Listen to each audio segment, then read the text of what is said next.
quick. I want to see how Avatar's doing. I hear it's doing well, actually. Worldwide, it's only made 136 million on its first weekend, which is not like nothing, Yeah. obviously. But if you look at the budget, I'm sure it's Oh, it's hasn't made probably a its money. Billy Yeah, or something crazy. yeah. It is the lowest rated on Rotten Tomatoes too of all the Yeah. Avatar movies. But I really feel like some of that is burnout. Oh, yes. Like I'm seeing people are like, oh, it's great and it's so pretty and all this, and I'm like, cool, but like a lot of movies are pretty right now. Like when the first one came out, it was really novel because it was so, so over the top and so incredible. Like it just looked amazing. And now, you had Avengers Endgame, you had all these other movies that are pushing the boundaries themselves. Hmm. And so it's a little harder to be that amazing. But I wonder, actually, I see that it's a 91% from the audience. I wonder what the other ones were from the audience side. Are you looking right now? Because if Yeah, you are, yeah, I'll Way of check it out. Water was 92, Yeah, they like it. and the first one was 82. Really? Damn. I'm Yeah. shocked by that. I'm not. I mean, if you think about it, the that came out before Rotten Tomatoes, the first one, right? So that one has been out there for so long that people have had time to watch it, Poo-poo think it. about it. Yeah, exactly. Yeah. Exactly. The first one, in my opinion, well, granted, I didn't see the third one, but the first one, it's just, I mean, it's the foundations of how, I don't want to say it came to be because Pandora was already existing, but what's his name? Sam Worthington's character, Mm, he's a very big part of their world. yeah. I think the first one too, what worked in the first one for me was that it was a very big allegory to just colonialism in general, right? Like Hmm. we like what you've got, we need it, we're going to take it, and you'll probably die, and that's okay. Like it's just uh, it kind of resonated a little bit, like it was interesting, and I think the next one for me, just I'm like you just kind of beating the same story and just adding bigger animals in the water, you know. I know that's not the case, and I can't really say that because I didn't watch it, right? Like I'm bagging on it without having actually sat down and watched it. Um, Wait, you didn't see the second one? Way of Water? no, no, I tried a couple of times and fell asleep. Oh. Um, so We talked about it with Jen. That was her first episode. And yeah, no, I mean, what you're saying is not untrue. But I would also add that really the second one, it's about family, I would say. That's really the big so it's a Fast and Furious theme. movie. You said that too in the last episode or when we talked about it. But I mean, yeah, I mean, you know what? Actually, I haven't seen the Fast and Furious besides the first two or whatever, so I can't even comment on that. But again, I would say it was better than I expected. I'll say that much. And I think I will. If I get a chance to see it, I will go see it in the theater just I because A, yeah, I do think if you want to see it, yeah. you got to see it in the theater because Yeah, that's the point. that's what it's made for.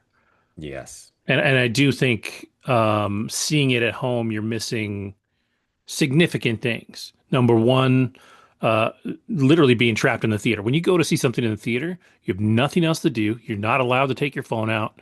You're just sitting there in that, like you have dedicated that 2.5 hours, 3 hours, 8 hours, whatever it is for an Avatar movie to sit there and watch the movie, right? And so it works. It's okay. When you try to watch it at home, there's a million distractions at home to keep you from watching the movie. I've never watched an Avatar movie at home. I watched the last one from home and I stuck. Oh, Yeah. okay. Yeah. But yeah, it's a lot, as Andrew said, a lot about family and also just another group of people in Pandora because they're basically like the blue people who are the avatars. Mm. They are the land people, and then you meet the water version in Pandora. So it's almost like a different subgroup, different language, different. So it's like as if we were to go to Europe or if we were to go to South America. Right. Yeah. Same species, but different language, different background. Customs, Yeah. basically different Yeah. ethnicity. Yeah. Yeah. Yeah. Yeah. Yeah, it's interesting. And like there's part of the first trailer where I don't know, there's something coming out of the water and it's huge, whatever it is. Like it's just or it's not even the trailer, it's just the commercial, right? And it's just something huge coming out of the water, and I'm like, okay, this is spectacle. Yeah. Like, Correct. and I get that, like that's totally fine. Um, but when it's the first one was 2 hours and 42 minutes long. Yeah, Sea Fire and Ash is 3 hours and 12 minutes. I just don't have that in Good me. Lord. Yeah, That is painful. that's the thing too, is that like Cameron's going off because Dennis Villeneuve hasn't been nominated for an Oscar for Dune. And I'm like, dude, honestly, those movies are too fucking long and slow. Like they're beautiful movies and they are fantastic, but there's this idea that um to be an epic movie, you've got to You be have to be crazy long. long. Yeah. And I don't think that's necessarily the case. Um, it tends to be the case. Like they're telling more of a story. Like even um, uh, One Battle After Another. That was a long ass movie. It was like 3 hours long, but it was good. And I think it's nominated for Best Picture. I think it's got a shot at winning. But yeah, it's just this weird thing where and we're in an era now where we're having such successful miniseries that I'd rather see something that's epic be turned into a series than a Exactly. movie. Exactly. Um, so yeah, we live in a weird Hours, world, man. 42 minutes, one battle after another. Which one? One battle after another, 2 hours and 42 minutes. How long Yeah. was Sinners? How long is what? Sinners. How long was that? Ooh, Oh, probably not that two and long. a half, maybe. I'm Not even. looking. I don't even Two think it was that long. says 217 and Yep. Yeah, that Hamnet, which sounds right.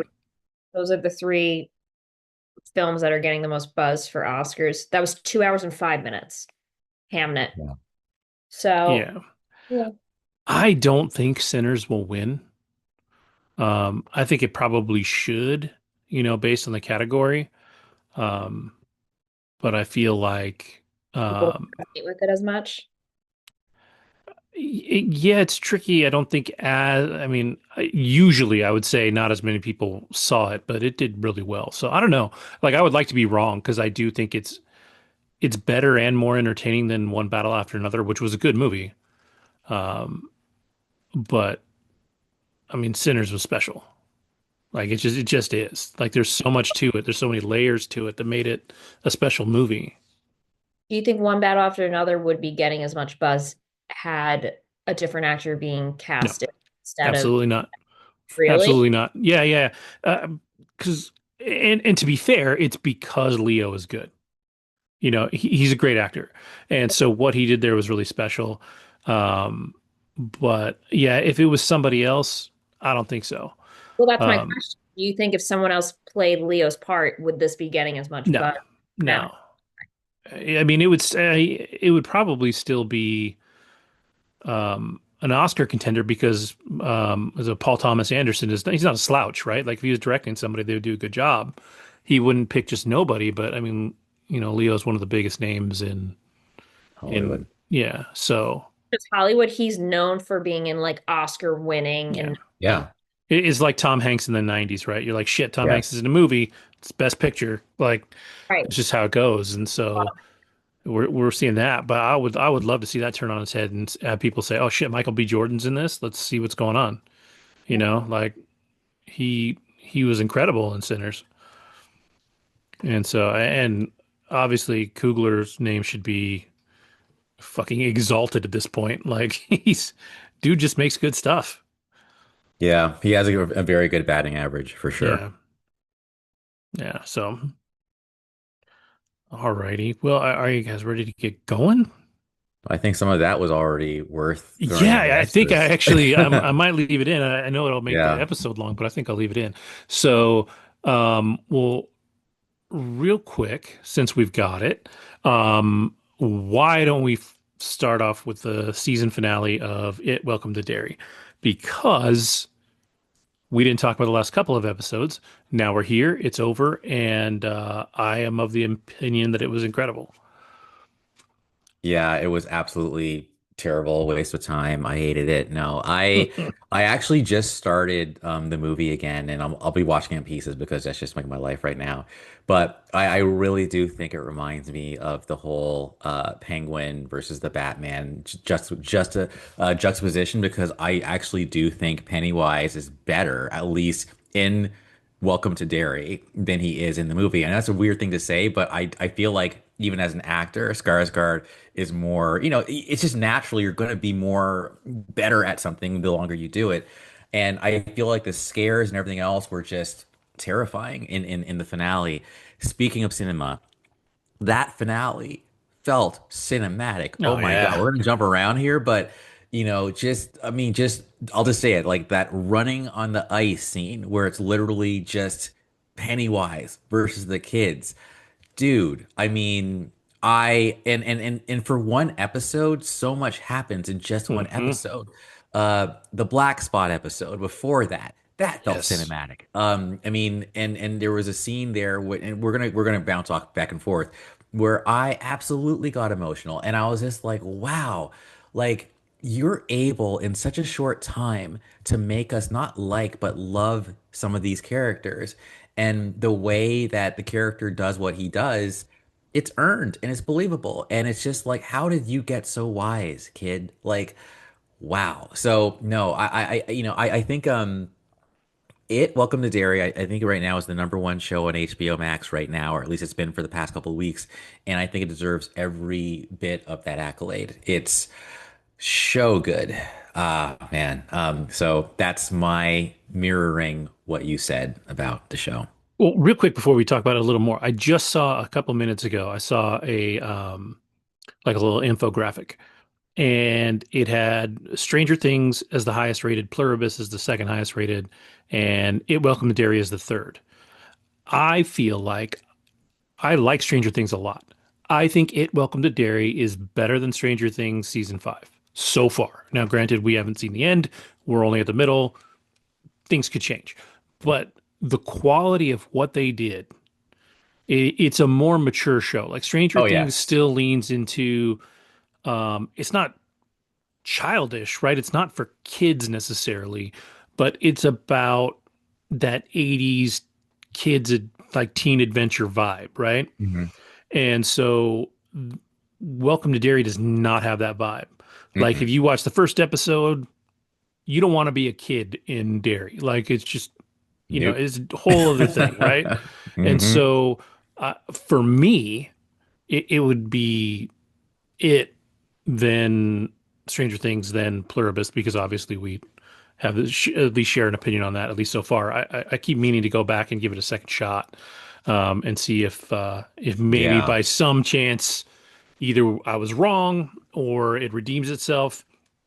But I haven't gone back to it yet. Yeah. Same. I mean, my goodness. I mean, where do we start? I mean, here's what I'll just say. Like, so the episode with the black spot, right? Now, it definitely gave me a little bit of Sinners, right? As far as like Yeah. the beginning, everyone's having a great time, and it just kind of shows how historically, yeah, like some people are just trying to live their lives, and then of course, like something happens, and those lives are just totally like ruined, and literally killed, burned to death, over some basically good old homegrown American terrorism, right? Yeah. But the the feeling of panic and the way that sequence was shot, and when I watched the whole, episode making of piece, Yeah. like that was scary stuff. Like in terms of like there was only one shot to really do all this choreography of the fire going off and everything like that. Like that was scary. So much smoke, very graphic depictions of death, I would say. Dick Halloran as a character, I think, is just a bit on that. Like he's dope. Like I just think that, what he was able to do for those kids, despite his own misgivings, his abilities to see things was great. Again, Marge and my God, what's his name? Richie. Richie, good Lord. I'll just say it like Richie has had a crush on Marge forever, and he knows we're toast. So there's only room for one of us in this box, and he just puts her in the box, lays on top of it so she can't fight her way out, and he dies of a smoke inhalation. But he's Mhm. able to actually tell her how he feels, and then she reciprocates it. And even going back to like the first, like he remembered the first time they met, and like Yeah. he's all take a picture would last longer. And he's like, and back then, like at first I thought it was like a bad thing, but then I was like, well, I should have told you was what I was thinking, which was, I wish I could, Yeah. like, dude, that's powerful stuff right there. Yeah. Um, and I will say one more thing jumping around. I'm so glad that James Remar, his General Shaw, I was very happy with his fate because he deserved every bit of that. Yeah. Well, they did such a good job with him because for a long time he's very likable. You very much believe that he's in this for the right reasons. And Yes. when that switch flips, you're like, what the fuck is wrong with you, dude? Like, what is in your head? And you're just like, this dude's crazy. Like that this is the stupidest thing you could possibly do, To the right? world. Yeah, Yeah. yeah, yeah. It's like you're like some people are dumb. We should just nuke the Midwest. You're like, wait, what? Like, what idea is that? Like, it's a terrible idea. Like, let's people need to be more scared, so let's let out the scariest fucking thing on the planet. Right? Like Yeah. it's just in a way though, it's a great like allegory for probably how some people really kind of feel Hmm. about like how to control society. And trust me, I do get where he was coming from in that, we have to like unite people behind some sort of threat. But homeboy, like Pennywise, you cannot control. Like Mm-mm. you just can't. So the fact that this guy is like, you're free. Well, and then like he is the absolute proof that you can't because right there, his last moments, he's like, wait, wait, wait, I let you out, da da da, and Pennywise is like, I don't give a fuck. He's like, you look delicious, you know? Yeah, the best part, I feel like Pennywise, like I never forget a smell. So I Mm-hmm. bet you Pennywise remembers him as a little boy back in the day when he Running through got the woods. saved by the Lady American woman. So yeah, man, like yes, I was glad. It's crazy to me that the military would open fire on their own like peoples just because they're trying to stop. Like it basically what I'll say is I mean I have nothing against the military. As a matter of fact, I'm sure in another life I would be military, but this show was not flattering to the military, in my opinion, at all. Because it's like they're just, yeah, you gotta follow orders, but it's like they're being complete dicks. And like literally that the one Native American guy, he didn't deserve to get shot in the neck and No, die. Like what the no. fuck? I feel like that was kind of whack, but whatever. Like Madeline Stowe, I hate her too. Like she deserved like because she's the reason why the black spot burned down for Yep, crying out loud, yep. because she's trying to cover her own tracks. Cautionary tale, motherfuckers, do not mess with married women. Anyway, and then like there's just so much to say. Like all the characters, everyone delivered, everyone. Um, and I just loved the way it all ended too. So and I love the Easter eggs to the Sophia Lillis shows up. So Hmm. it just and we have two more seasons coming up. I love it when it's a connected world, and I just love the fact that I love things that make the things around it better. Hmm. And I like that this one's playing with time a little bit. Not necessarily, it's not necessarily going to be a time travel show, but what we find out there at the end too is that Pennywise does not see time the way we do. He Yes, sees his entire existence at once. basically all at once. And so like he tells Marge that she's gonna have a kid and she's gonna name that kid Richie after this Richie, and that's gonna be Richie shit, what's her last name? Anyways, Richie from the It books and the movies. Like he's gonna grow up and actually be in the group of kids that kills The Losers Pennywise. Club, Like right? actually kills Pennywise. And so like he knows that he should just kill this girl and that would take this part of the equation out. And yet fate steps in, or in this case, Dick Halloran steps in, stops him from being able to do that, which was a great scene, him fooling Oh my Pennywise for a minute. God.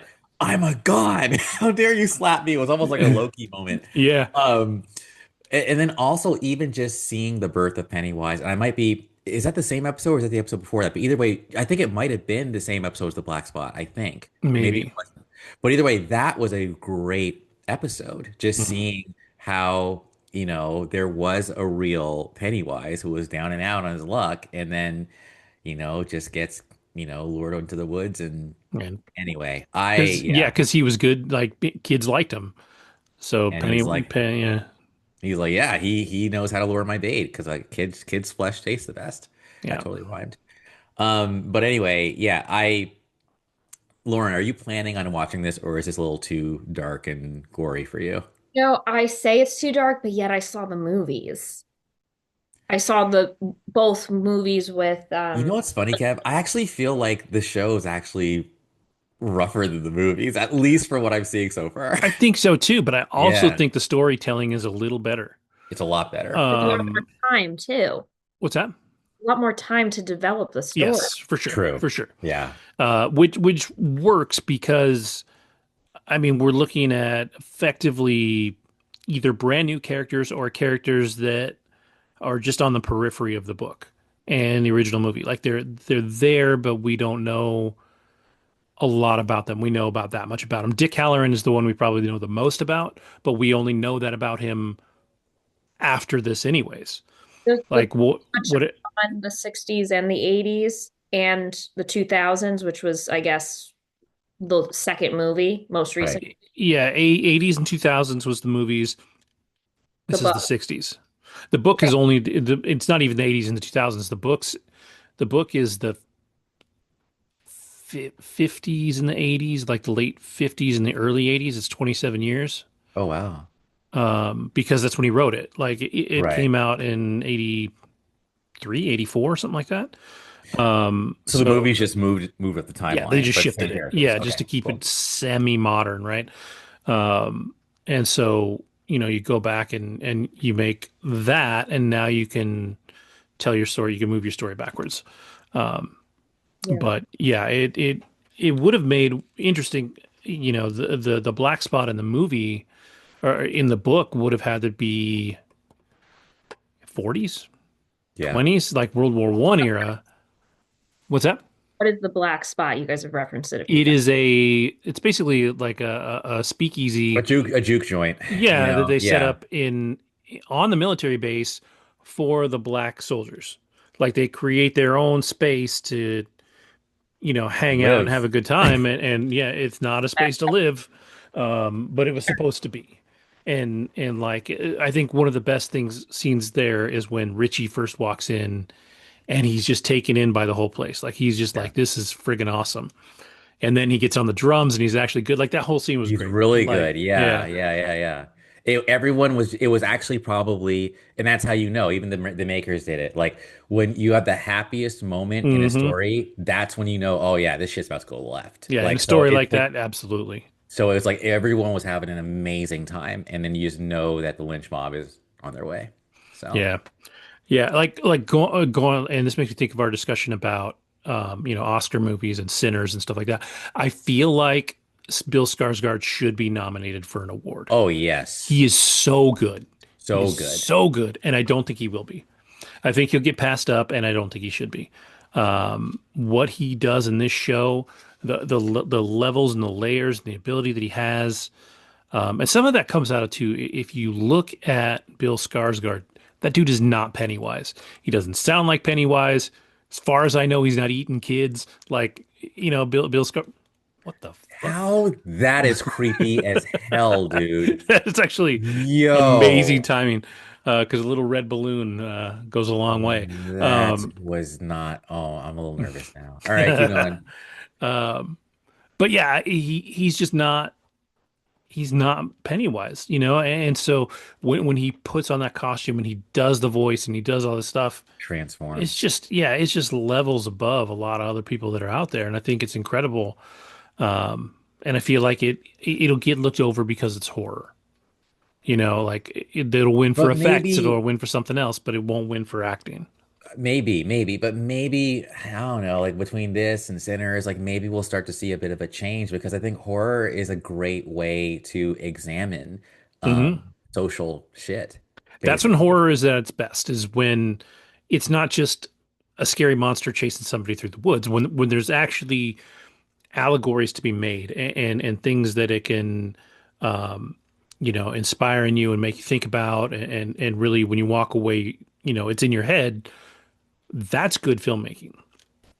And I think Why Pluribus is getting a lot of attention now because of that allegory to what apparently, granted, I haven't seen it, right? But COVID and the lessons we learned from there. maybe I didn't even get an allegory when I watched it. I was just bored. So and I'll also just say like yeah I am legitimately I will go back and watch it, Mm. but I am legit flabbergasted at the intention and I don't get it. Even the Roku interstitial, there's a Hello Carol like sign just that goes. It's really cool that it's even like everyone. It's and even That's from Pluribus. yes, and in Vegas, there's a song. The one of the casinos had "Hello Carol" because they actually Hmm. filmed one of the casinos for the show. So Interesting. it's absolutely impacting pop culture. But again, to me, I'm just kind of like, are people that simple? Well, What is?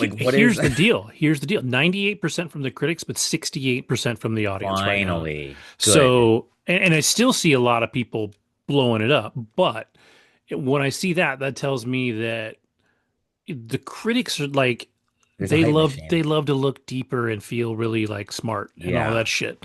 Um, and I honestly just I didn't get that vibe from this. no. It's creative and it's an interesting story, but it's not, at least not so far, interestingly told.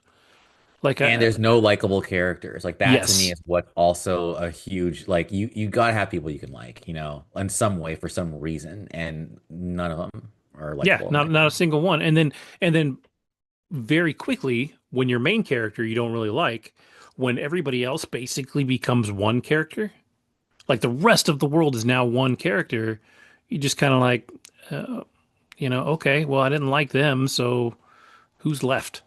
But again, I will still give it a shot because people are making noise. But Kevin's note about 60 something percent audience score makes me feel a little better because I'm like, yeah, Yeah, I feel like there's a bit of an Emperor's New Clothes thing going on. Like I just yeah. And we were told from before it dropped that it was amazing, right? Like we really were.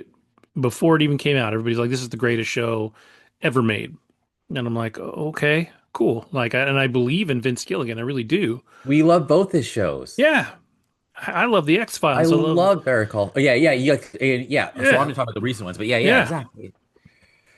So yeah, And actually, I can see too. Like, maybe it's wearing thin because when you look at IMDb, the first episode's 9, then an 8.4, then a 7.8, then an 8.1, but then you got 7.9, 7.9, 7.5, it's 7. dropping. Yeah, for sure. So Good. whatever novelty was there, whatever fluffiness was there, seems to be going away a little bit, which is fine. If somebody had told me this show is a neat idea and well made, but not the greatest show, ever, I probably would have been a little more open-minded watching it too. I think that really would have made a difference Same. because you go in with such high hopes and you're expecting brilliance A and masterpiece. Yeah. yeah, which coming back to it, Welcome to Derry, I was expecting a gory horror show, right? That's really what I was expecting, and what I got was something that was very intelligent, very deep, and makes you very excited for seasons 2 and 3 because the doors have been thrown open on what they can do Yeah. because of what we know about the way Big Pennywise time. sees things, how he's going to try and do things in the past. Now, as we move our way backwards, it's going to be based on this season. Like I have very very high hopes for the next 2 seasons Yeah. because of what I've been given. And so, like I said, coming in with lower expectations made this show that much better.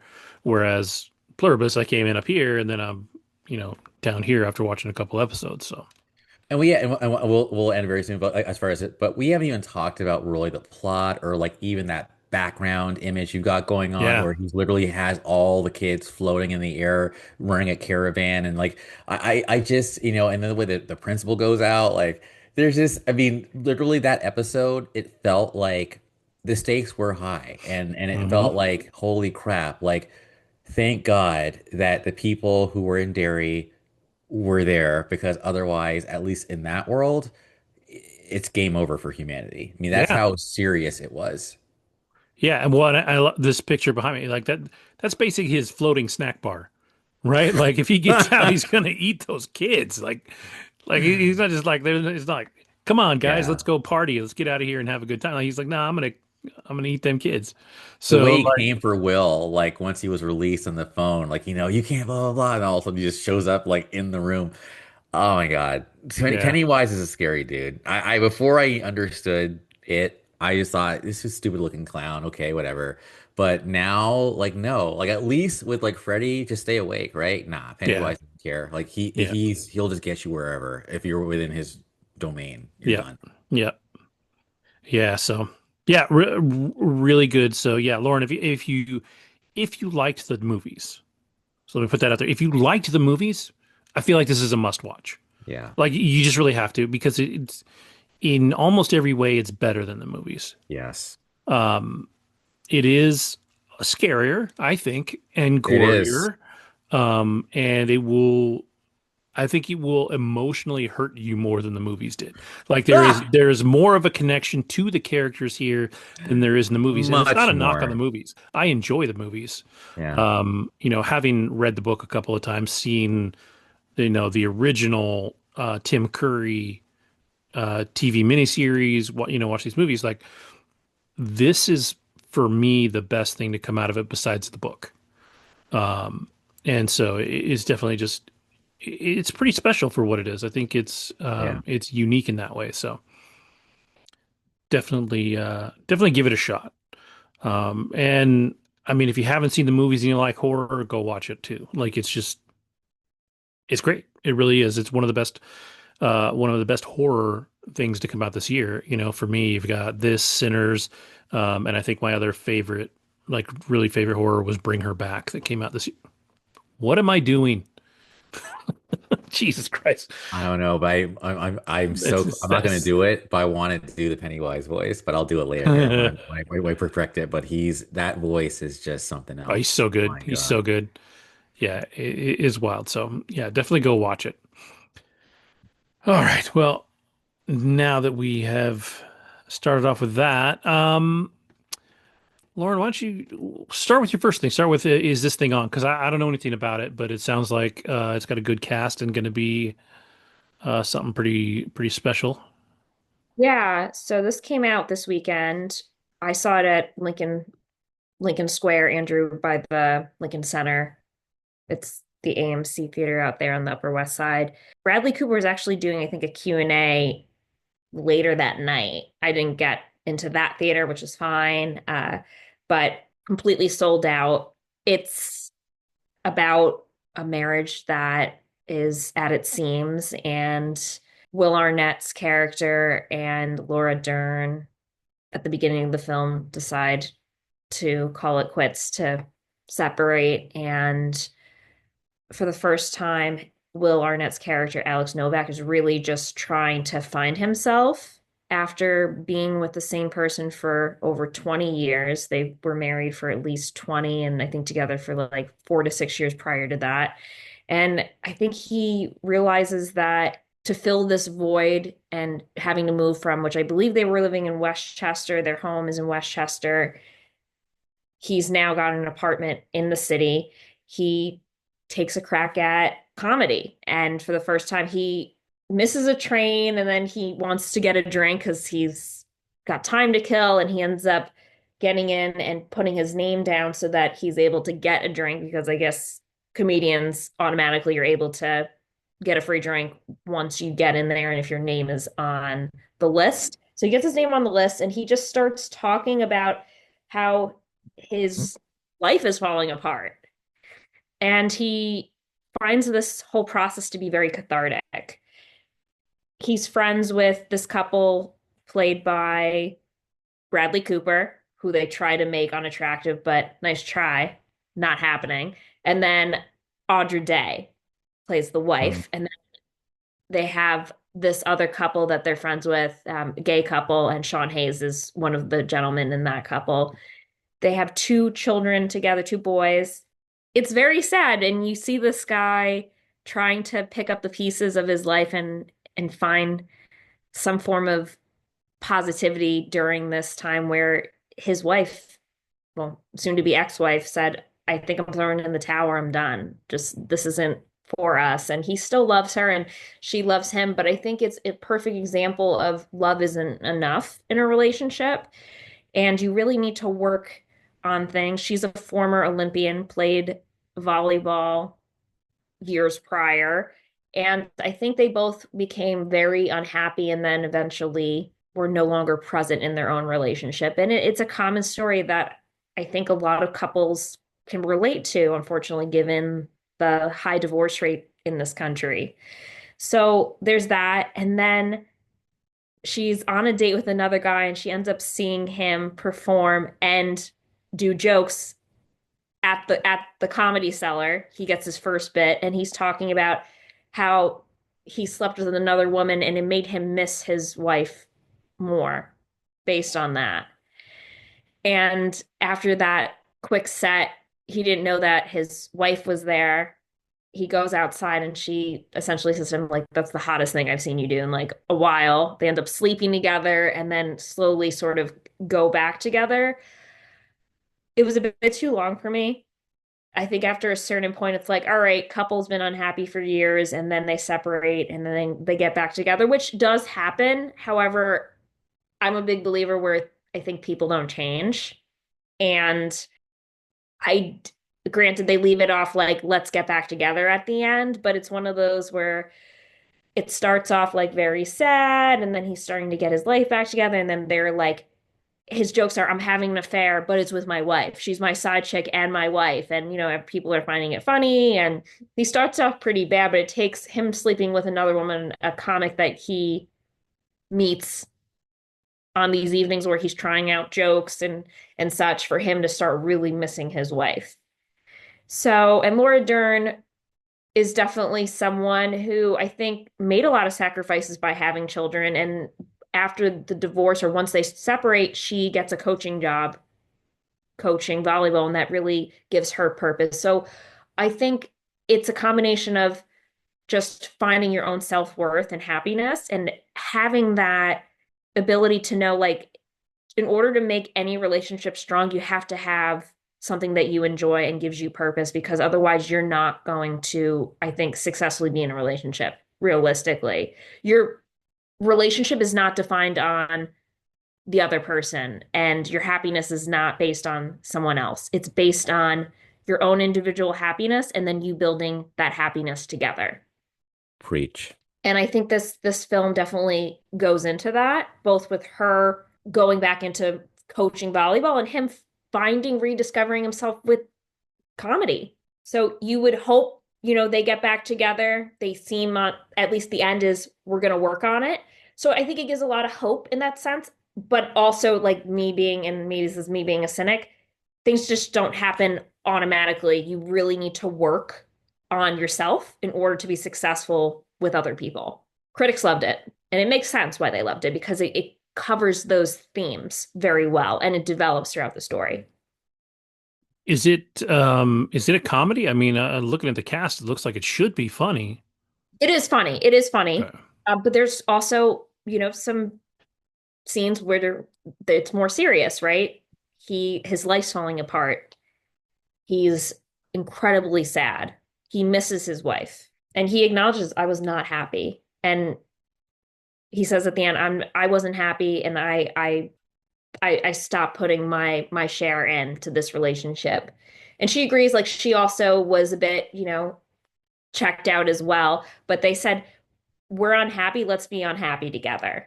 And I think there's a lot of realistic aspects of it. I didn't love it. I thought it was good, and I think it definitely covers a lot of relationships for sure, and how people will feel in the ebbs and flows of relationships, because it's not always going to be 100% happy, and it's not like the Disney movies or these Nicholas Sparks movies where it's, you fall in love and you're going to be in love forever. You're going to go through those trials and tribulations together as a couple. So that's real. My whole thing is, though, are they going to go back and retrogress into bad habits? Granted, it doesn't answer that, but I do think it's really great in covering finding your purpose and filling your cup individually in order to be a better person in a relationship. I think that was covered beautifully in this film. All right, and yeah, so you'd recommend it though? I think so. I do think it was a little long. The last bit, I was like last 20 minutes did not need to be there. Yeah. But yeah, I thought it was solid. Bradley Cooper. I saw Maestro like a year or two ago, and I think that was his directorial debut. I wasn't Hmm. really crazy about that. Very different movie than this, but I think Bradley Cooper is good at exposing, and you see this in like A Star is Born. I don't think he directed that, but just he opens characters up for being vulnerable and honest and showing people at their worst when they should be showcasing their best sometimes. And I think he is really doing a good job at portraying the ugly side of life sometimes that we can all resonate with, but don't always want to show the public and show everyone else. 89% critics, but not enough scores for the audience just yet. Yeah. Just yesterday. Um, so it's funny. I don't know if there's a direct tie to it, but these kind of like slice of life type movies did make me think of someone that you know, I I'll just say it. I do think, and I know this is probably not the tone of our podcast, but I just feel like I have to say something. Um, like Rob Reiner, I'm sorry. I just feel like we should say something because Hmm. I am actually more affected than I thought I would be, just because it's just so sad. When I look at, you directed one, two, three, four, five, six, seven movies, and out of the seven, you've got some pretty heavy hitters, and none of them seem like the other. Like, I'm gonna read it off. Stand by Me, that's one of your Hmm. favorites. Classic. Lauren, The Princess Bride, that's a cult classic. Yep. When Harry Met Sally, that's a classic. Misery, I mean, come on, right? Stephen King. As well, Stand By Me. So this is all connected to what we were talking about earlier with it. A Few Good Men. You Can't Handle the Truth. Come on, right? And then the last two, not as celebrated, The American President and Ghost of Mississippi, but still, like those first, like those are all bangers, and it was like it wasn't a single genre. You tackled a lot of things, but the thing that you understood was characters and heart, and people you can actually touch and feel, and it's just like, dang, dude. And then I read something else really quick. I think it was Ashley Judd was signed to one of his films, and then she got signed to another film. I think Yes. it was a Scorsese film, and she was signed It was to it. Heat. Heat. Yeah. And he let her out. He literally said, "Oh, you'll be wasting time on my go off and do that." Like, he was just a generous dude, Hmm. So it's just a shame, and I'm hearing that, of course, it was medication that may have made him go off the deep end, but it's just Yeah. a shame that everything happened the way it happened. Like, I just wanted to acknowledge that. Like, Yeah. that's you did a lot of good stuff, man, and no one's even talking about your acting and the fact that you were in the what was it On shoot, camera. All in the Family. thank you, All in the Family. Like, dude, you're a legend, and your dad was like in the industry, and you found your own place. Yeah. So anyway, I just had to say something. Yeah, and he, I mean, he was in New Girl. Like, there's a lot of, he got a lot of praise for that one. But I think too, another thing that was really interesting to me is James Woods. Did you see his comments about Yeah, Rob about Reiner? how we were Because we yeah, James Woods is nuts. Like, that guy's crazy. Like, I think politically I would never agree with James Woods, but he came out and very much said, he's like, look, me and Rob didn't agree on anything. We did agree on what our goals were, like where we, why we believe the things we believe, but we did not believe the same things. And he's like, but that does not make him less of an impressive man. Like, the way he showered kind of the love on Rob Reiner, even though in so many ways they're very, very different, is something to me that's telling. Like, you don't usually see somebody come out and say, like, a lot of times you get people that come out and be like, "Oh, I always liked Rob. We were always so close. We were always best friends," and they weren't, right? But they say these things because they don't really know what else to say. But James Woods, like, he's like, "Yeah, dude, we are not the same. He was able to say that they are very different, but still have so much respect for him. Whereas you look at something like, we never really got to talk about it on the show. I talked about it for a minute, but the Diddy documentary, when Biggie died, all of a sudden, Diddy's like, Me and Biggie were best friends. I'm so sad, and so instead of like nobody's out here riding Rob Reiner's coattails. They're all just it's all love, Devastated. Yeah, Yeah. yeah. And I think that the cool thing about James Woods is even though James Woods is a Trump supporter, he had to break rank and be like, dude, no. Like Hmm. that's not cool. And I feel like that so kudos to James for that. Um but anyway, thank you for letting me like acknowledge that. But this all came up just because of the kind of depth that Lauren you were describing with just what was it just felt like the kind of movie that I could see Rob doing, basically. Yeah. Yeah. Yeah, that was solid. And I think Bradley Cooper is really trying to evoke very similar emotions in his films. And I even just characters that he's played, and I'm thinking of A Star is Born, that was pretty Yeah, raw. raw. Exactly. And then I'm even thinking the one that the one where he was with Jennifer Lawrence. Uh, Oh, Yeah. A Yeah. Silver Linings Playbook. yeah, I like love that movie. I love that movie. Same he didn't direct, but same type of vulnerability and ability. And I think this film really went into that. And Mm. I think there's definitely something special there. It's very simple, like it felt low budget, right? They didn't do sure. much with the set design. It's in New York City, right? They film in the Comedy Cellar, some different parts of Westchester and Manhattan, but yeah, I think just it's something that a lot of people can relate to, or they know somebody that's going through that with their relationship. So, or someone else's relationship. So in that sense, I thought, yeah, I thought it was solid, a little bit longer than it should have been. It also just makes me think that some people just hold on to relationships and try to make things work that when they should really just let it go, but also, you know, acknowledging the fact where even if you do to try to pursue another relationship, you have to work on yourself first. Always, always, always being able to fill your own cup. And both of these characters weren't doing that prior. And I think them finding themselves and doing their own thing is leading them in a direction where whether they're meant to be with one another or other people down the line, they have to really focus on their own well-being and their own self-love. I can't possibly agree more. I feel like I'm a living example of that, honestly.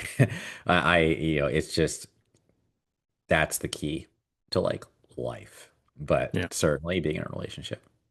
For sure. Yeah. Yeah. Solid overall, and the cast is good. And I never saw Will Arnett in something like this before, so that was pretty cool. I've seen Laura Dern in a few things, but again, I thought the acting was pretty solid. And She's got great range because she plays the crazy lady really well. Like she's playing the crazy lady in a lot of stuff. But like I just watched Jurassic Park the other day for my son's birthday. It's one of his favorite movies, so we watch it every year on his birthday. And she's great in that. Just very subtle, like very chill. She had a TV show that I wish I could remember the name of, but she was the main character and she was nuts in that. Like she was all over the place, but so good at it. Like just she's a very, very talented actress. Um, and plus she's got a cool husband, dude. Ben Harper's dope.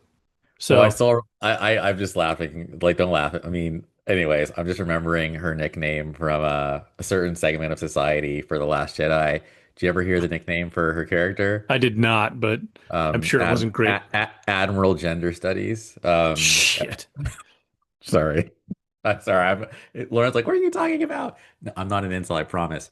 No, but these it was just The Last Jedi, her character, she had like purple hair and she was like a little tough nails in that movie. But, you know, I'll just say at least it does say Professor Gender Studies gets to go out in a blaze of glory, and she did. But anyway, She did. moving right along.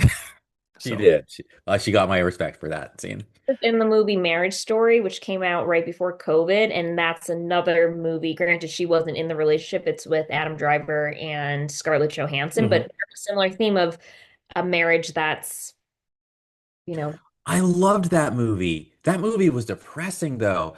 I remember there was a scene where like he cuts himself with a knife or something. I just remember something weird like that. It was like on his hands. Anyway, that movie was crazy. Like, oh, depressing. Like I was like, if cautionary tale, do not end up like that. That's all I'll say. Because I don't think there wasn't a happy ending. It was definitely like, oh well, I think she that's plays a that. therapist in that film, right? Laura Dern. But I just Oh, right. But I was just stuck on Adam Driver and Scarlett Johansson. Like the yeah, fights in that movie were just heart-wrenching not for good. me. Yeah, Yeah. but just sort of similar themes and just a marriage that's falling Yeah. apart that she's in too. So worth checking out and another movie that's in New York. So All right, cool. Well, Andrew, you said you watched Dave Oh, Chappelle. yes. I watched Dave Chappelle, and I think it's going to be one of the shorter reviews because I think a huge part of comedy is not spoiling the joke, right? So what I will say though is this was a special that was like a surprise. Like I guess it was announced during the Jake Paul Anthony Johnson boxing match. Didn't watch the boxing match, by the way, but I have seen stuff in the feed and I did share the things. And man, that did look painful if Homeboy did break his jaw. But anyway, That made me so um, happy.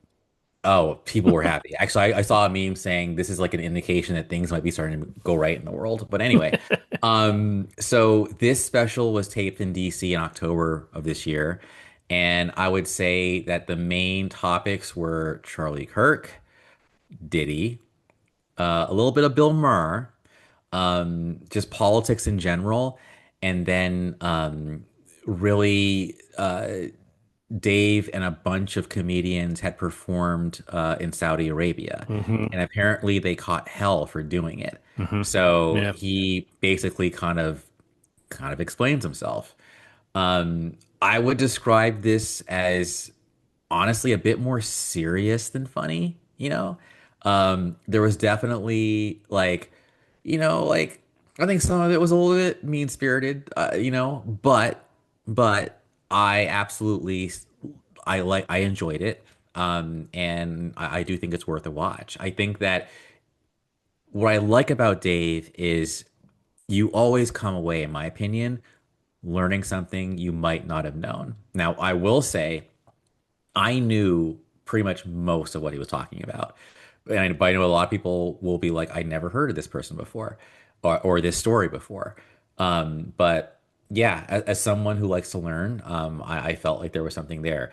The title of it is The Unstoppable. And the one thing I will say is the main theme of the show is like unstoppable I'll just say it, unstoppable black figures, and how American society kind of grapples with that. Whether you're talking about MLK, whether you're talking about whomever, like that's a theme. And then just kind of identifying patterns but in a funny way. So yeah, I mean that is my short review.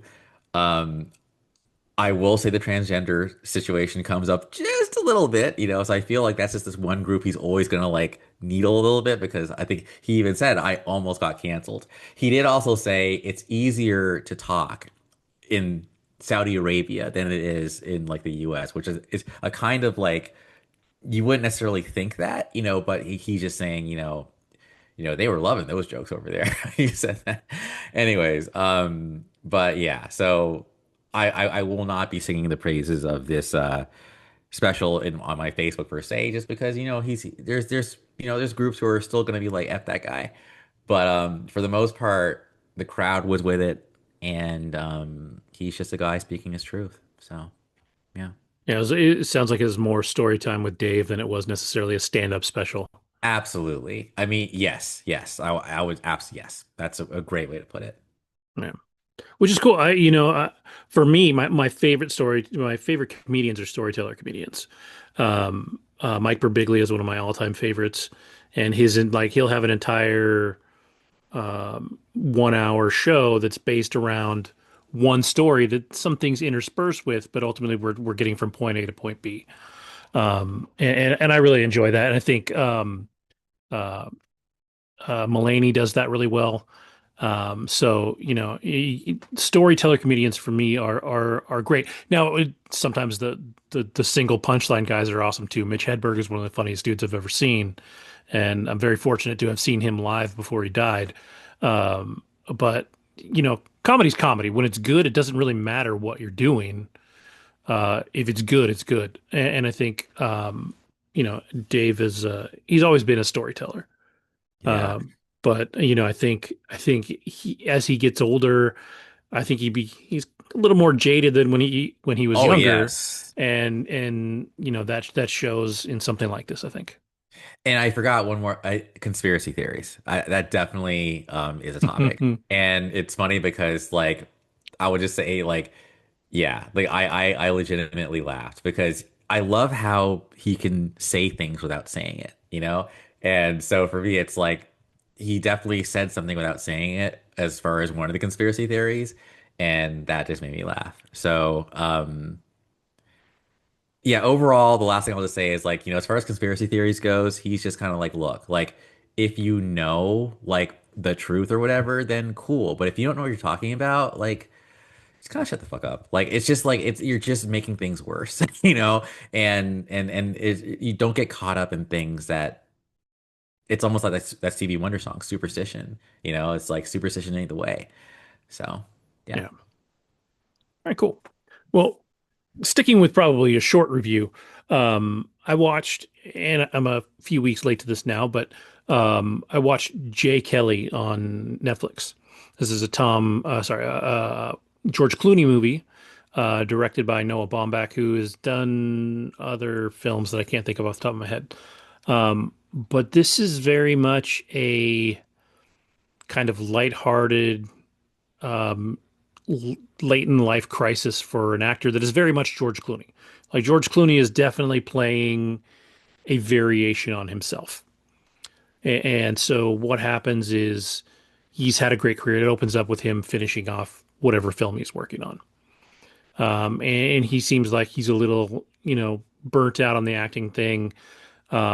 He wants to go spend time with his daughter now that he's done filming. And because his career has been so focused on acting, he hasn't spent the time with his two daughters to really, feed those relationships the way that you should when you're a parent. He loves his daughters, but he's not good at loving his daughters. His oldest daughter, not really a fan of his at all. Like she's like, yeah, I know you tried or whatever. She's like, but I don't really need to deal with this. His younger daughter is about to go away to Europe and start college. And so he's trying to hang out with her. She says, no, thank you. I'm going to go head off and do this thing. I've got people I got to see. And so while that's going on, he hears from his manager, played by Adam Sandler, who does a great job in this movie also, that his old, uh, acting teacher has passed away. And the guy was big impact on his life. So he goes to the funeral, runs into his old acting school roommate, played by Billy Crudup, um, and they sit down, they have drinks, they're talking, they're reminiscing, everything's going great, and then at one point it shifts, and Billy Crudup's character is like, "Yeah, but you're an asshole." He's like, "You, I went to an audition, you stole that audition from me, got the job, and my career went nowhere." He's like, I never really made it anywhere because you walked in and stole this audition from me. And so they have a falling out. They have a fight in the parking lot. There's literally becomes a fist fight, right? Like he punches Billy Crudup, kicks his ass. The next morning, he decides uh, he's gonna he's got an award coming up that they want to give him in Europe, and he's like, you know what? I'm gonna go do this now. I'm gonna leave now and try and catch up with my daughter. you know? And so it sort of starts this um, adventure's the wrong word, but it starts this little journey that he goes on where he's trying to, um, kind of make right with his past. And what happens throughout this movie is it's not quite breaking the fourth wall, but we see him kind of walk into his own past and see moments from his past, almost like what's the movie? The old black and white movie, the Christmas movie, where the dude can see his own life. It's a It's a Wonderful Wonderful Life. Life. Yeah. Yeah. Um, Sort of like that in times where he kind of walks in to his past, and at one point he walks in and he sees exactly what he did do to Billy Crudup's character, and it's exactly what he said. They were best friends. They were talking about going to this thing. Um, he wasn't even going to audition. He's like, I don't even need this. I'm here for you. Billy Crudup's like, can you just go with me? I just need some support. And so he goes with him. He's in the lobby with him. Billy Crudup goes in and he's like, look, I'm a little nervous. Can my friend read the off-screen parts to me so I can bounce off of him? And they're like, sure, whatever. He goes and he does the part. Nobody's impressed by Billy Crudup's reading. Like they're bored. They kick him out. As he's about to leave, Clooney, I forget who the actor is, plays a younger version of him, but he's like, can I just try it? And of course they love him. He gets the part. It all goes to hell. Now, realistically, Billy Crudup's character wasn't going to get the part. It wasn't Exactly. stolen by Clooney's character, Right. but he did kind of break this sort of unspoken promise where I'm here to support you. And then he's like, yeah, but let me go ahead and do this thing. So, he's always looking back at this like you did this thing you were supposed to do. So the movie, generally speaking, is very lighthearted, a little whimsical, like it's going back and forth between these things in his life. But at the same time, they're not the happiest moments. Like he goes back and thinks about his relationship with his oldest daughter that's not great. Um, and so he has a falling out with Adam Sandler's character, all this stuff. And it's interesting because I think it's a good movie. I don't think it's a great movie, and I think we see that because when I know I wanted to watch it because the buzz about it was kind of high. Like there was a lot of talk about this being a great performance, going to be a really great movie, and I think on Rotten Tomatoes right now it's like a 78, somewhere in there, and I think that's accurate. Like I think it's a movie that is good enough to watch. I think there's potential for it to be better. That being said, I think Clooney does a great job. Adam Sandler does a great job. Um, and it's a hard movie to make great, I think, because it's just a view of one person's life, and it's not necessarily a story that is going to go anywhere. Like we don't have that real climax and fall at the end and all that stuff that makes a story really compelling. It's just interesting, and it's like if you like George Clooney, you're really going to like this movie because the dude's basically George Clooney. And probably a little more sad, right? But it just is what it is. And at the very end, you have this moment where they're doing the award show for him, and the clips they all show are actually Clooney movies, right? So you see all these things that are really actually George Clooney playing on the screen, but you can see this character watching, in this world, it's him watching his performances. And he's sitting there with his agent, who he asked to come as his friend instead of his agent, because that's all he's got left, really. And the very last line of the movie, he looks directly into the camera and he says, "Can I go again? I'd really like another one." And that's where it ends, right? And so it's not, I wouldn't call it a sad movie, and it's definitely not a comedy. Like it's definitely a dramedy because it's not heavy and it's not light. It's just kind of there. But it's a great performance by George Clooney. And if you like Clooney and kind of his life, I think you'll like it. I just don't think it was as special as they wanted it to be. And I don't know, when I watched it a couple weeks ago, I think I probably had a better idea of what it was that didn't quite work. And I think I forgot that what that was, but I think it definitely had to do with kind of that wall breaking thing where he kind of went back into the past and lived his life. I think there was something missing in there. But I mean, all in all, if you're on Netflix, you don't have anything else to watch, it's not a bad watch. It is a decent movie. It just, like I said, should have been better than it was. But not the worst thing ever, and a lot of good performances in there. Billy Crudup's actually really good. Adam Sandler's good. Clooney's good. So, and we see his wife a few times, and now I can't remember. Um, Amal. no, no, Oh no, no, no, not his oh, not real real. wife. Okay. Oh, and he has a falling out with his dad too. who's played by Stacy Keach, who's always awesome. I'm trying to see really quick who plays his wife. Oh, we see Adam Sandler's wife is actually played by Laura Dern, funny enough. And she's great. But yeah, I mean it's good. And worth checking out. There's some fun moments in there. It's just, you know. Oh, his wife was Greta Gerwig. So, Oh, yeah. So, I'll just say one only thing I'll say is I realized like George Clooney was like that dude from like probably 94. And hmm now I'm realizing it's crazy how what goes up must come down. And I'm just looking at his filmography.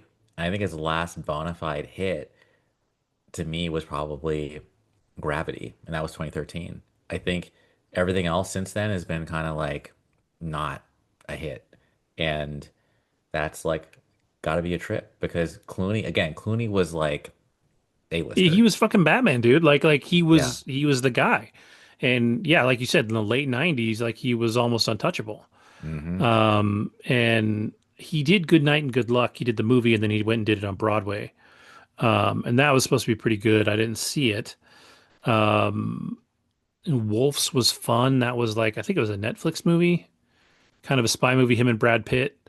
Fun, but not, That not to me is incredible. basically their version of like the the Dependables. What's that Oh like yeah, yeah, the Expendables. the Expendables, right? Like I feel like that's like their Expendables. So who cares, right? Sorry, Yeah. I'm a dick. Yeah. It's true. Like it was just them having a good time. Like it was a Yes. fun movie. It wasn't Yeah. great, but it was fun. Yeah. Because they're friends, right? Like they're Mhm. buddies. They had a good time doing it. You could see the Oceans. enjoyment in them making it. Yeah. But yeah, otherwise, yeah, you're right. I mean, the last really like great thing that he did, or really, I don't know, great's the right word, but really good thing he did was Gravity. Now, Tomorrowland was actually good. I liked it, but it bombed. It did bomb, Uh, and I never saw it actually.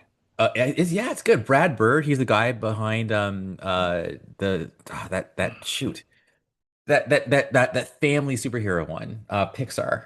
Oh, the Incredibles. The Incredibles, yeah. So Brad Bird directed that, and then Damon Lindelof did the story with Brad Bird and someone else. I liked it, and look at this cast: Hugh Laurie, George Clooney, um, well, Keegan Michael Key, like Tim McGraw, whatever. I just remember liking it, and it, yeah, Catherine bombed. Hahn. Yeah, I think you said Actually, Tim you know what? In McGraw. box Like, office, oh, sorry. go ahead.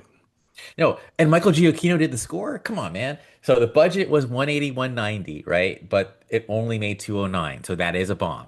And it was a Disney movie. But Yeah, anyway, I recommend it. I enjoyed it. But anyway, yeah, I continue. definitely check it out. I kind of always meant to, and then I forgot about it. But I was gonna say, like, Tim McGraw is actually is a really good actor. Okay. He's in one of the Yellowstone previews with his wife, and both him and Faith Hill do a great job. Like, they're actually really good. And I've seen him in a few other things. Like he can act. He's got some skill there. I don't think you're going to see him as an Oscar winner or anything, but he's solid. Um, so cool. All right. Well, we can move on. Uh, really quick, Andrew, do you have anything else? Nah, man. I'm Okay. good. So I would say, Lauren, just tell us about both of the Broadway shows you saw real quick.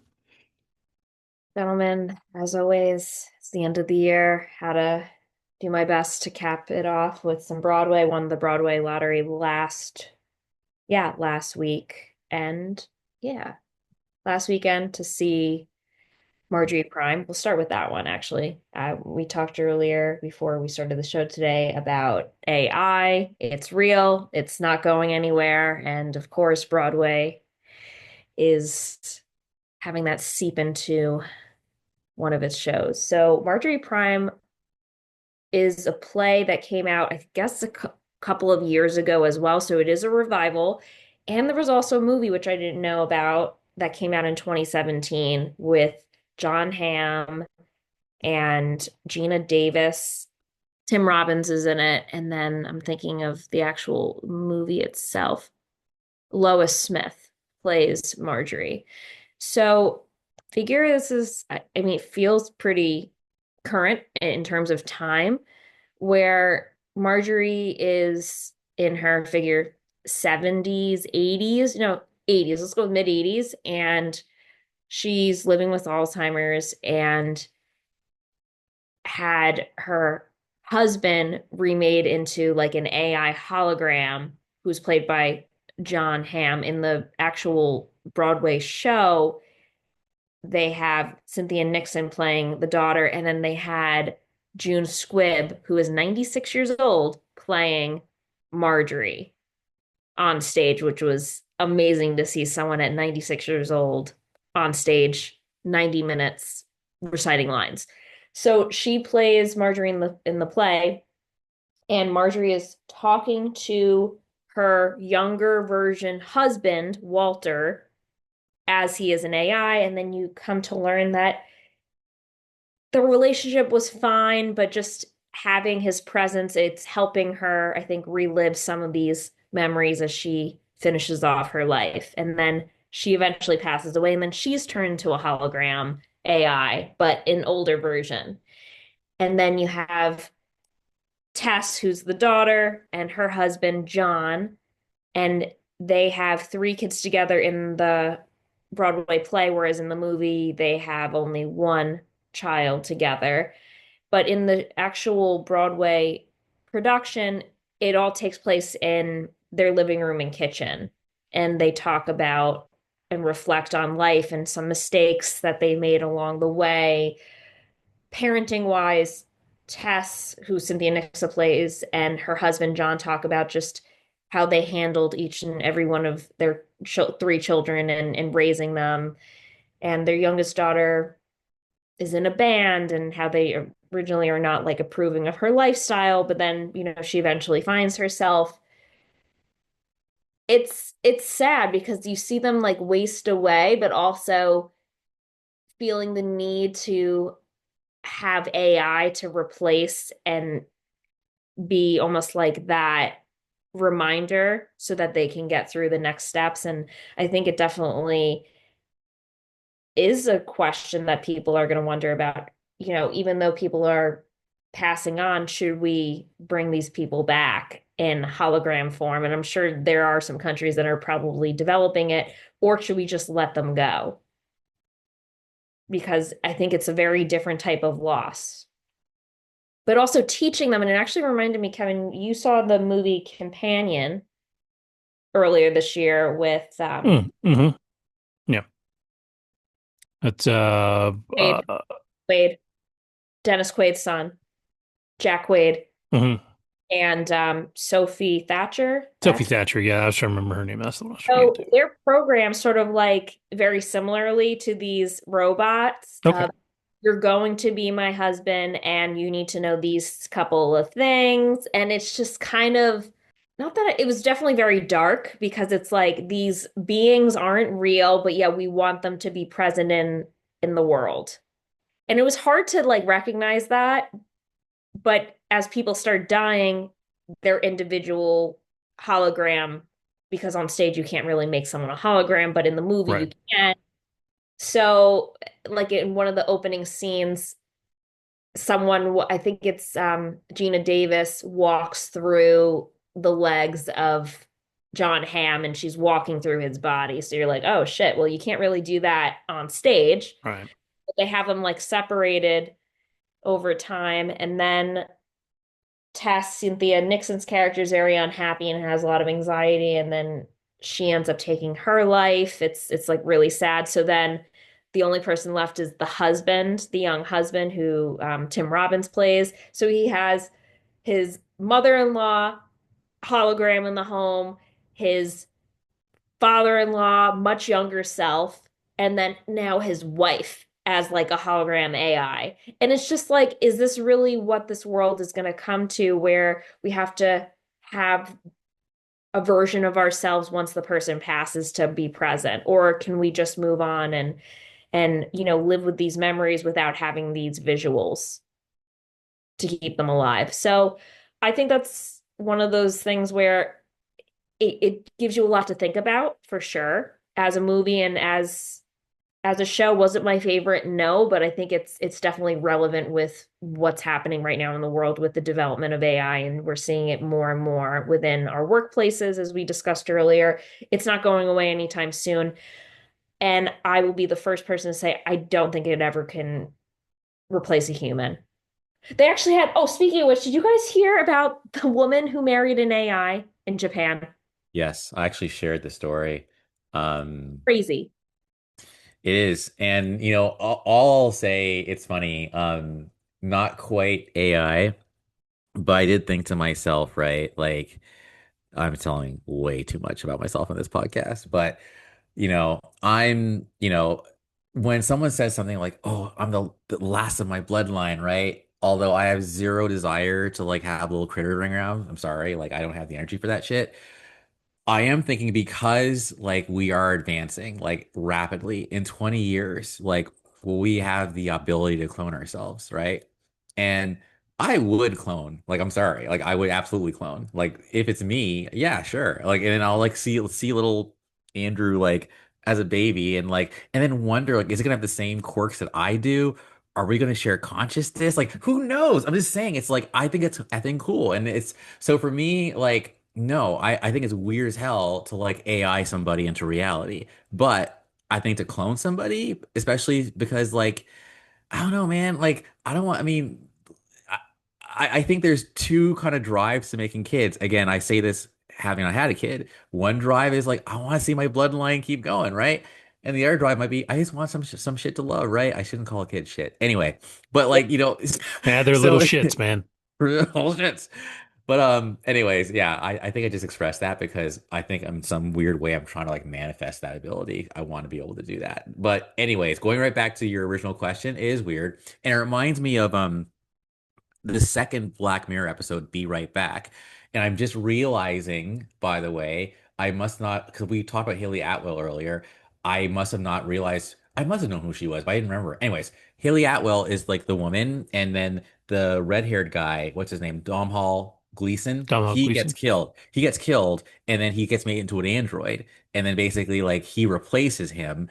But it's cool because like he's a little too compliant. He has all his positive traits, none of his negative ones, and she's just like like she's just literally and I love how she even like drives him to a cliff to get rid of him, and she just orders him to jump off. And then he's about to jump off. Then she's like, "No, I don't want you to jump off." But he doesn't resist. And then it's just, she just has to like reconcile the fact that it's him, but it's not him, and it's just a weird situation. So I think the show kind of agree with you, Lauren, on saying it can never be that person. But I don't know, man. Like I gotta say, AI's getting smarter and smarter, and it's kind of scary. That's all I'll say. Yeah. But seeing it in on stage, I thought it was a good movie that you could I actually think I liked the stage version of it better than the movie. I thought the movie was just like very blah, but having it on stage, I thought it was fascinating. And then the end scene has Cynthia Nixon, the and her parents. They're at the table and they're kind of reflecting, and the table on stage is revolving in circular motion, and they're just kind of giving their final thoughts, and then it just goes dark. And I was like, this was well done Haunting. how it ended. Yeah, how it ended, but overall, it got confusing to the point where you're like, okay, this person's now a hologram. They're like, so what is my name and what do I do? And it made me think of Companion Kevin, where you're teaching it to remember things or not remember things in some cases because um, Marjorie lost a son. And they're like, we don't really want to bring it up, but just so you know, someone passed, but we don't want to really talk about it. So, yeah, but I thought it was definitely fascinating, and it makes sense why they brought it to Broadway now, given this whole AI era that's happening. Uh, and you've got some big, I mean, June Squibb at 96 being able to do that. And I mean, she did have a little bit of help, like getting up, like out of a chair and stuff, but like this woman can walk on her own, recite all her lines, just get out of here. Like it's amazing when you see such talent on stage, especially at 96. Yeah, 96 is not young. Yeah, Yeah, it is not. So yeah, and that was pretty great seeing her do that. This I'm gonna go into the play I saw Yep. this evening. So play that I saw this evening, I'm on, I mean, I've seen quite a bit this year, and I don't know if I told you guys, but I moved into my apartment that I'm currently at on East 69th in July of end of July, early August 2024. I've seen 31 or 32 shows now since then because I was looking at my playbills and I'm like, what is up with this? But clearly I love going to the theater, so yay for me. Uh, but this show in particular, I was excited to see because it is a psychological thriller and it's Carrie Coon. And White Lotus was something that I was really into this year. And I know you both haven't seen it, but obsessed with the Gilded Age. My mom got me into the Gilded Age. I think they said between all the characters of the Gilded Age, there were, I don't know, like between 25 and 30 Tony nominations between all of them or something like that. So Carrie Coon, this is her first Broadway debut, which was interesting. And it's the show's called Bug, and it's a stage play where this woman, it takes place in Oklahoma, and she's like kind of like a cracked out woman in her 40s living in a motel in which seemed to be like the 1990s.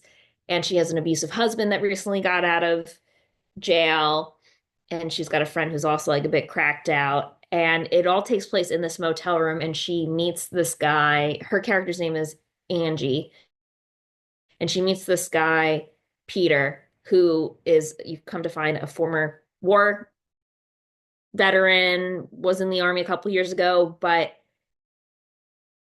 is in town, and there are people looking for him. And he's like, do you mind if I stay the night? And he ends up staying with her for a couple weeks, and they have physical chemistry. And I mean, you don't see them having sex, but they're fully naked, both of them. And he then starts saying there's a bug in the bed. And she's like, what? I don't see anything. There's no bug in the bed.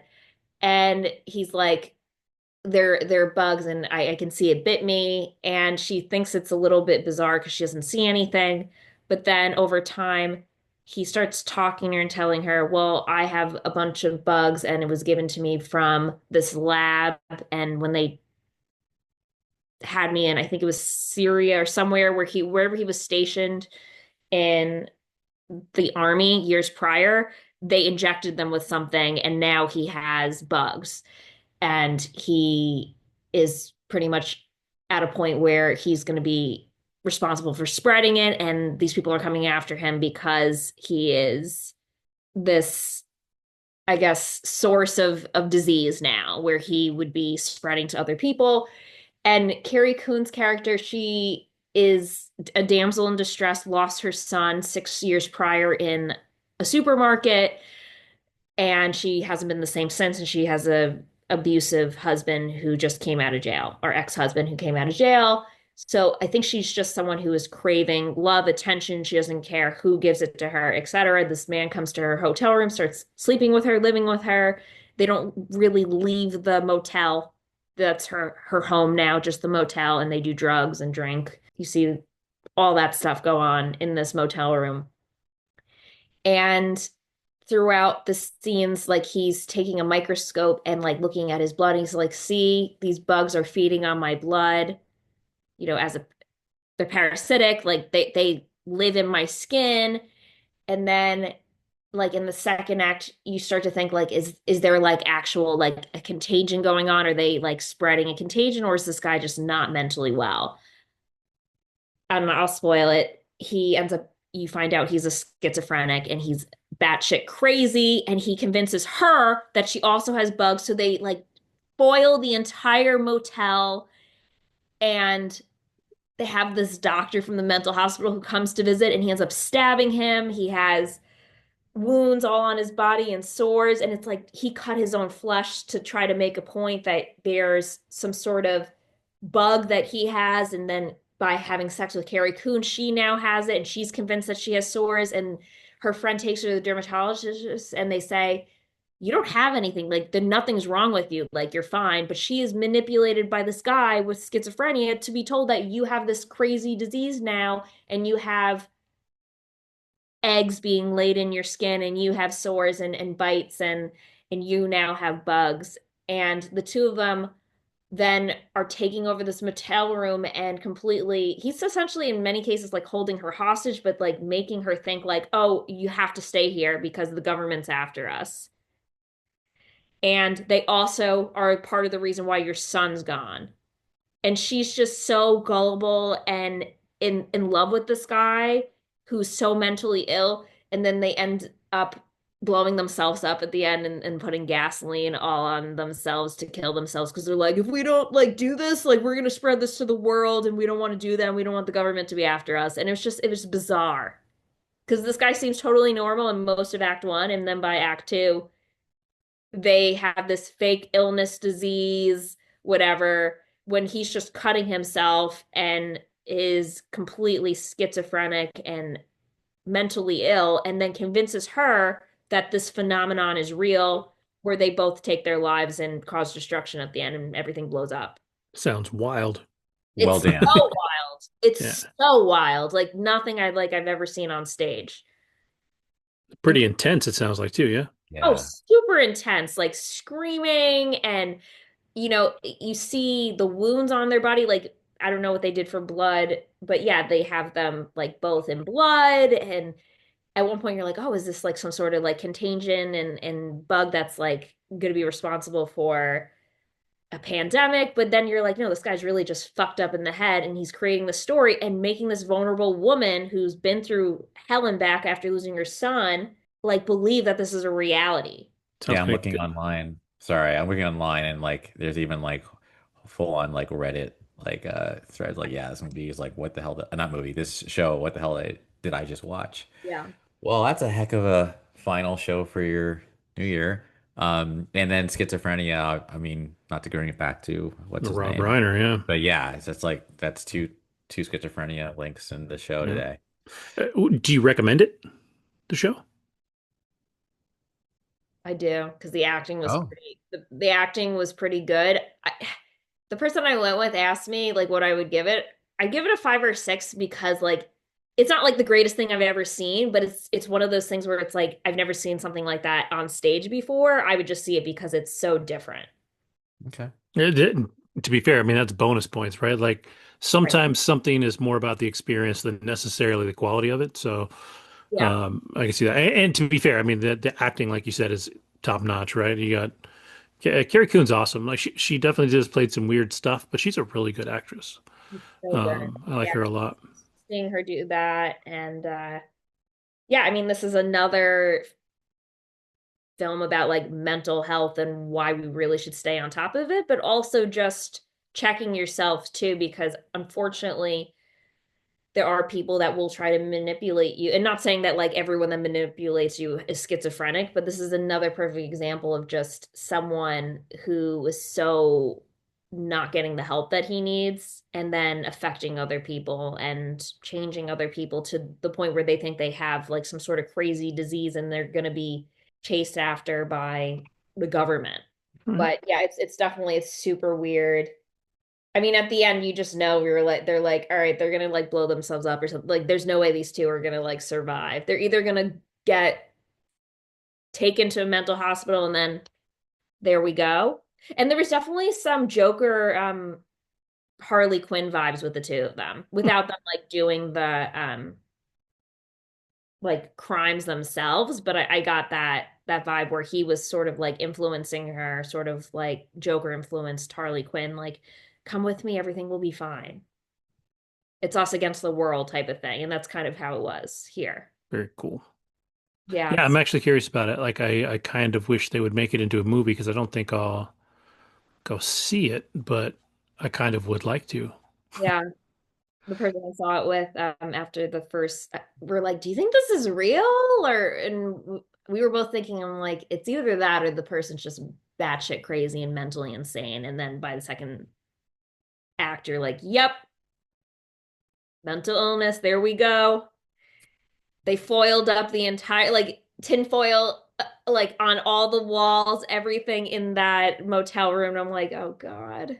But it was interesting. This one, and granted, I don't know if this is true, but the doctor or therapist or whatever character came in said that like one of the common threads with people with schizophrenia is, I guess, this very not outlandish reaction, but there's this like obsessiveness about snakes, bugs, critters, things like that, trying to harm them or other people. Like there's sort of a common thread with that. And I just thought that was pretty fascinating. Yeah, cool. Sounds super interesting. Yeah, definitely. And yeah, it was definitely not something that I'd seen before on stage. It kept my interest from start to finish, so I will say. More so just to be like, all right, are they really, is he just like really messed up in the head, or is this like a real disease? What is it? That was more my curiosity. And it Yeah. was, yeah, mental illness. The end. All right. Oh, really quick before we close out the show, I forgot I got one thing that I started, and I'll talk about it more in a later episode when I finish watching. But there's a show on I'm watching it on Paramount Plus called Landman, created by Tyler Sheridan, who created Yellowstone, all those shows, um, and it stars Billy Bob Thornton. And I always forget how good Billy Bob Thornton is until I watch Billy Bob Thornton. He is amazing. And this show really leans into his ability to deliver a monologue.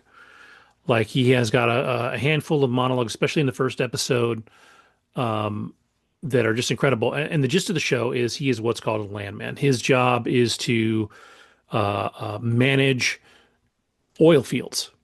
That is his job in Texas, running oil fields for. He's basically the second in command under John Hamm's character, who owns all these oil fields. Um, and while that concept does not sound particularly interesting, the character work in the show is fantastic. Ali Larter's in it. She plays Billy Bob Thornton's ex-wife, who comes back to him. She brings her teenage daughter, who is adorable and hilarious. They have a son um, who wants to be independent, wants to get into the oil industry because he wants to make money. He wants to run his own oil company. But he wants to have his dad help him get started, but he doesn't necessarily want to be babied the whole way. He dropped out of school. I think they said like 2 months shy of getting his degree in geology and a few other things. And on the son's second day of work, his crew gets killed in a oil well accident. He's the only one that survives. And so there's a lot of drama around that and things that go on there. They deal with cartels in the area because it's Texas, which is right next to Mexico, and we're talking huge swaths of land that are generally unmanned. So there's a lot of stuff going on there. And like I said, I'll talk about it a little more in a later episode, but the show itself is fantastic so far. I'm almost done with the first season. The second season is well underway right now. Um, Everybody in it is very, very good. Um, the cast is really solid. You got John Hamm, Demi Moore, who are John Hamm plays a bigger part than Demi Moore, but neither one of them is necessarily huge, although they are important. Billy Bob is it. Like if you put somebody else in this role, the whole show would not be as interesting. But everybody in it is very good. It's just Billy Bob is the shit.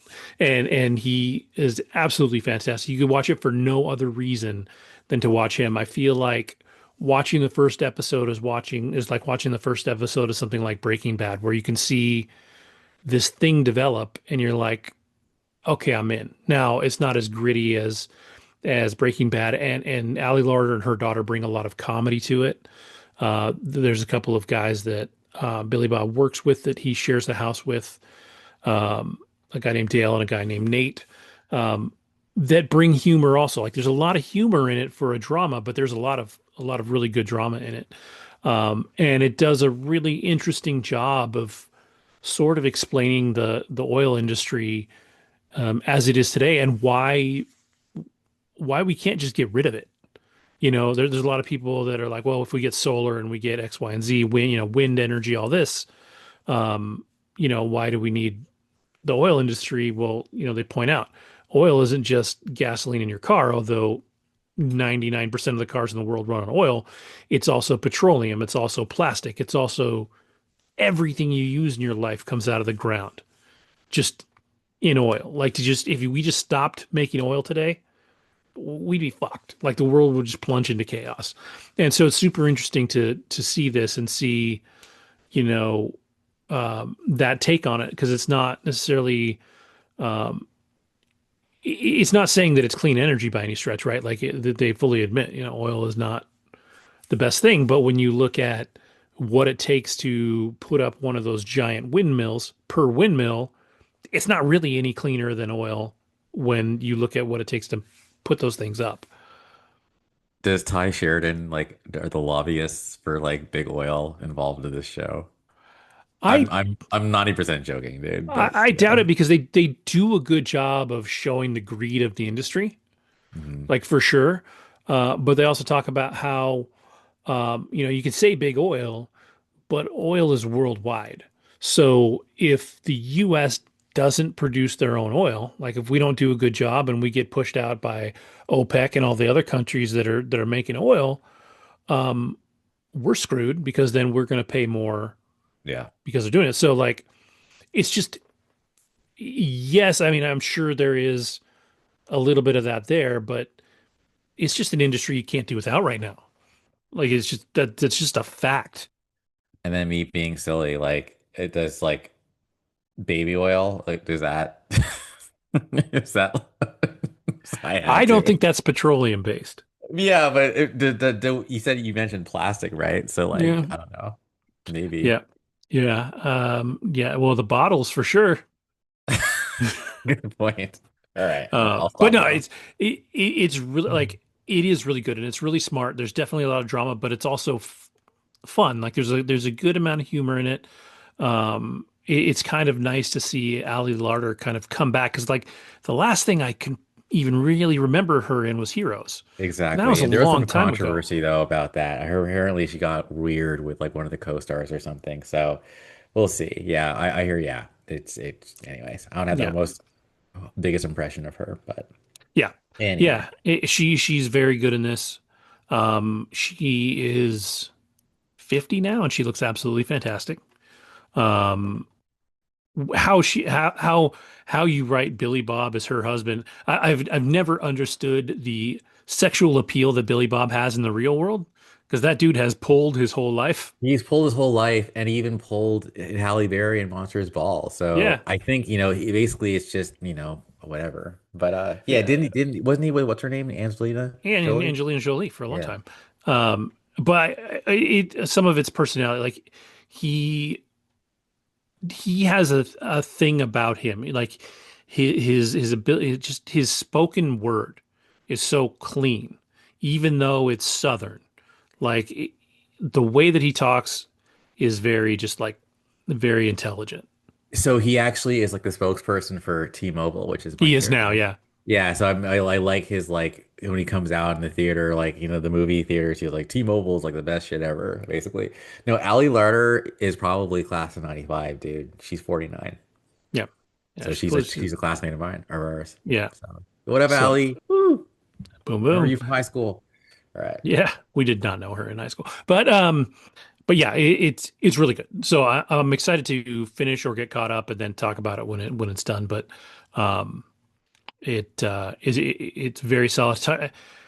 Tyler Sheridan makes good drama. Like as long as you're into what he's making, he's doing a really good job with it. The first couple of seasons of Yellowstone were fantastic. The the couple of like prequel shows that he did were very good. He does Mayor of Kingstown, which is supposed to be really good with Jeremy Renner. He does the one with Sylvester Stallone.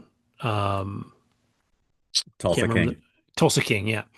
Um, so he knows what he's doing. Like he's kind of like I saw somebody point out that he's sort of like Shonda Rhimes right now, right? Like Absolutely. Exactly. you find your lane, you take off, and you just keep rolling in that lane, and he's doing a really good job of Printing it. money.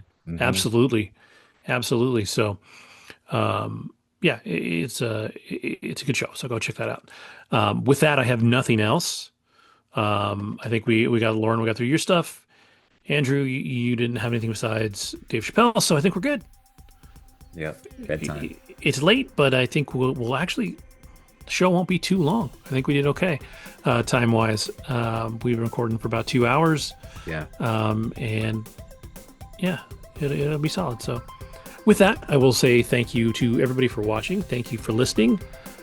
Oh, before I say that, actually, I think next week, at least, Lauren, if you can make it on Saturday, the idea is that we're going to talk about our top 5 whatever from this year, and then try and think about what our top 5 is for next year, like what we're most excited about for next year. And there's a lot. So 2026 is about to be lit. It is going to be a banner year. I mean, it's going to be like, oh my God. It's going to be like 84 to 86 to me was like dope. And I feel like we're entering that era again. But 26 is going to be next level. Yeah. So we'll hopefully have some good stuff to talk about next week. That should be a lot of fun. So with that, I will say thank you to everybody for watching. Thank you for listening. Have a great week, and we'll see you next time.